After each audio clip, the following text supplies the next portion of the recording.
Hello guys, welcome to my channel. In this video, I'm gonna show you how to enable Stripe on Shopify. It is a fast and easy tutorial. So, what you need now is to open your Shopify store from your web browser. Wait and give it some time to open and show everything. Once it has opened, just come here and click on Settings.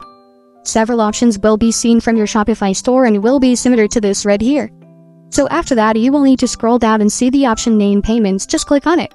Since it can be classified as the payment option, providers that enable you to accept payment methods at a rate set by the third party. An additional fee will apply to new orders once you select a plan. Click on Choose a Payment Provider. After that, we are going to search for Stripe. Just type here, and press and let it open. You see here we have Stripe.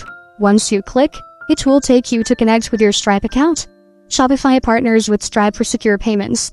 Get started with Stripe, add your email address, click on Submit, and that is how to enable Stripe on Shopify. Thank you for watching. If this video was helpful, please leave a like and subscribe to my channel for more videos like this. And click on that notification bell to never miss an update.